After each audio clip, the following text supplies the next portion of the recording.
A'udzubillahi minasyaitonir rajim. Bismillahirrahmanirrahim. Qul huwallahu ahad, Allahus samad, lam yalid wa lam yulad wa lam yakul lahu kufuwan ahad. Bismillahirrahmanirrahim. Arti surah Al-Ikhlas 1-4 adalah tentang keesaan Allah Subhanahu wa ta'ala. Dengan nama Allah, Tuhan yang Maha Pengasih lagi Maha Penyayang. Katakanlah Muhammad, dialah Allah yang Maha Esa. Allah tempat meminta segala sesuatu. Allah tidak beranak dan tidak pula diperanakkan, dan tidak ada sesuatu yang setara dengan Dia. Asbabun nuzul surah Al-Ikhlas. Dalam suatu riwayat dikemukakan bahwa kaum musyrikin meminta penjelasan tentang sifat-sifat Allah kepada Rasulullah SAW dengan berkata, jelaskanlah kepada kami sifat-sifat Rabb-Mu. Ayat surat 112 Al-Ikhlas 1-4 turun berkenaan dengan peristiwa tersebut sebagai tuntutan untuk menjawab permintaan kaum musyrikin. Diriwayatkan oleh At-Tirmizi, Al-Hakim, Ibnu Huzaimah dari Abul Aliyah yang bersumber dari Ubay bin Ka'ab. Diriwayatkan pula oleh At-Tabrani dan Ibnu Zarir yang bersumber dari Jabir bin Abdullah. Riwayat tersebut dijadikan dalil bahwa surat ini Makkiyah. Radhiyallahu anhu. Dalam riwayat lain dikemukakan bahwa beberapa orang Yahudi di antara Ka'ab bin Al-Ashaf dan Hay bin Attab menghadap Nabi SAW. Mereka berkata, "Hai Muhammad, lukiskan sifat-sifat Rabb yang mengutusmu."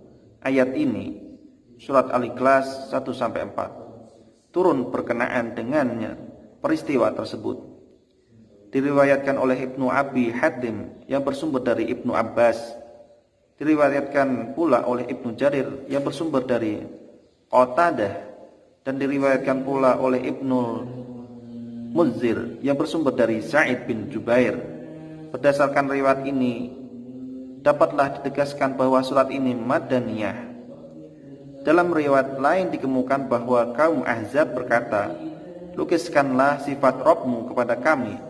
Maka datanglah Jibril menyampaikan surah ini. Surah 112 Al-Ikhlas ayat 1-4 yang melukiskan sifat-sifat Allah. Diriwayatkan oleh Ibnu Jarir dan Abul Aliyah yang bersumber dari Qatadah.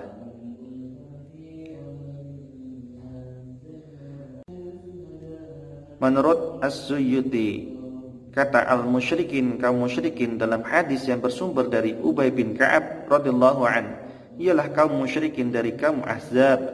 Dengan demikian surah ini dapat dipastikan Madaniyah sesuai dengan hadis Ibnu Abbas radhiyallahu an. Jadi tidak ada pertentangan antara dua hadis tersebut di atas. Hal ini diperkuat pula oleh riwayat Abu Sah di dalam kitab Al-Azzamah dari Aban yang bersumber dari Anas radhiyallahu an yang meriwayatkan bahwa Yahudi Khaybar menghadap Nabi sallallahu alaihi wasallam dan berkata, "Hai Abul Qasim, Allah menjadikan malaikat dari cahaya ghizab, Adam dari tanah hitam, iblis dari api yang menjulang, langit dari asap, dan bumi dari buih air. Cobalah terangkan kepada kami tentang Rabb-Mu." Rasulullah SAW tidak menjawab, sehingga turunlah Jibril membawa wahyu, yaitu surah ini, surah Al-Ikhlas, surah 112 Al-Ikhlas 1-4 yang melukiskan sifat-sifat Allah Subhanahu wa ta'ala. Bismillahirrahmanirrahim. Qul a'udzu birabbil falaq min syarri ma khalaq wa min syarri ghasyikin idza waqab wa min syarri naffasati fil 'uqad wa min syarri hasidin idza hasad. Bismillahirrahmanirrahim.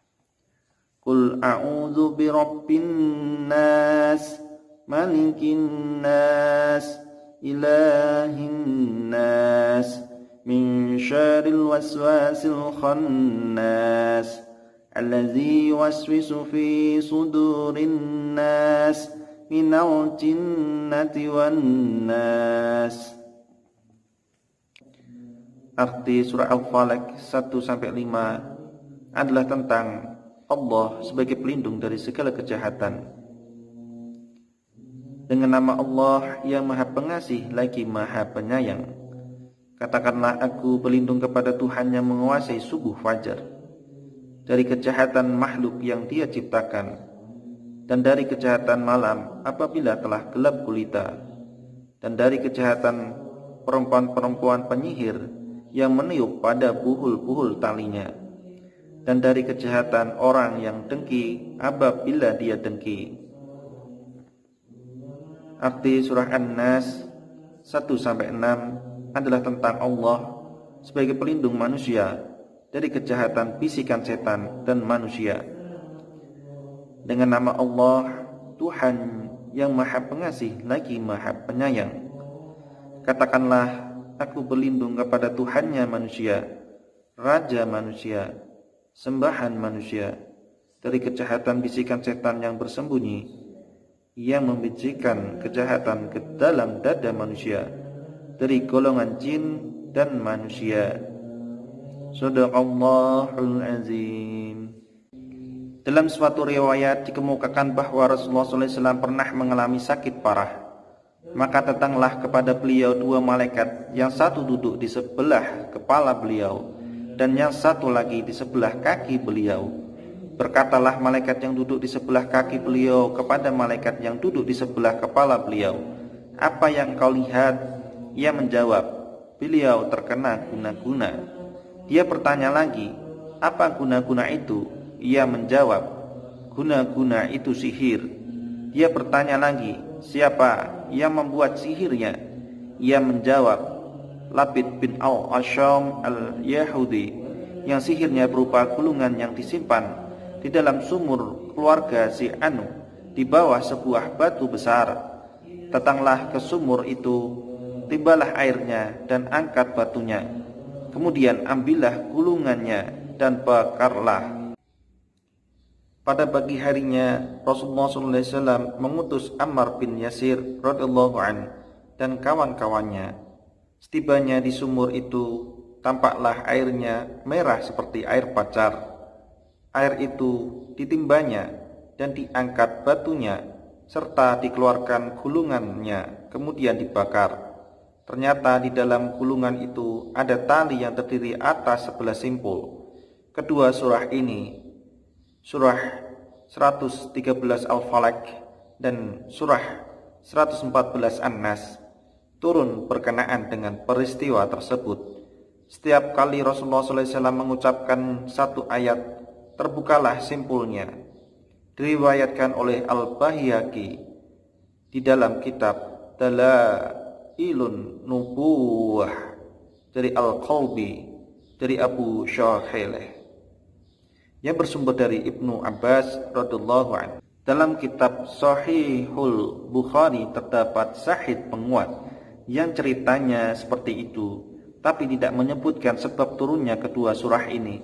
Namun dalam riwayat lain ada sahih penguat yang ceritanya seperti itu juga dan menyebutkan sebab turunnya kedua surah ini. Dalam riwayat lain dikemukakan bahwa kaum Yahudi membuatkan makanan untuk Rasulullah SAW. Setelah memakan makanan itu, tiba-tiba Rasulullah SAW sakit keras, sehingga sahabat-sahabatnya mengira bahwa penyakit itu timbul akibat perbuatan Yahudi itu. Maka turunlah Jibril membawa dua surah ini, surah 113 Al-Falaq dan surah 114 An-Nas, serta membacakan Tawud. Seketika itu juga Rasulullah keluar menemui sahabat-sahabatnya dalam keadaan sehat wa alfihat. Diriwayatkan oleh Abu Nuaim di dalam kitab Ad-Dalail dari Abu Ja'far Ar-Razi dari Ar-Rabbi bin An-Nas radhiyallahu anhu, yang bersumber dari Anas bin Malik radhiyallahu anhu. Al-hadis syurah dari Aisyah radhiyallahu anhu bahwa bila Nabi SAW hendak pergi ke pembaringan, beliau menggenggam kedua telapak tangannya dan meniupkan pada keduanya. Kemudian beliau membaca pada keduanya, katakanlah dialah Allah yang Maha Esa, surah Al-Ikhlas, dan katakanlah aku berlindung kepada Tuhan yang menguasai subuh, surah Al-Falaq, dan katakanlah aku berlindung kepada Tuhan manusia, surah An-Nas. Kemudian Rasulullah SAW mengusap dengan kedua tangannya ke seluruh tubuhnya yang mampu dijangkau. Usapan dengan keduanya dimulai pada kepalanya dan wajahnya dan bagian depan dari tubuhnya. Rasulullah SAW melakukan hal itu 3 kali. HR Al-Bukhari, Abu Dawud, dan At-Tirmizi radhiyallahu anhu.